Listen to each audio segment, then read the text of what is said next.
Kết nối qua cổng USB Type-C. Layout 60 phím nhỏ gọn. Màu cực đẹp.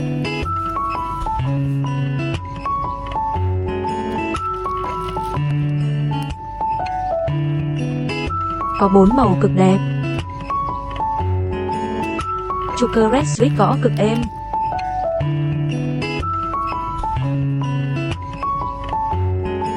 Trang bị 18 chế độ LED cực đẹp.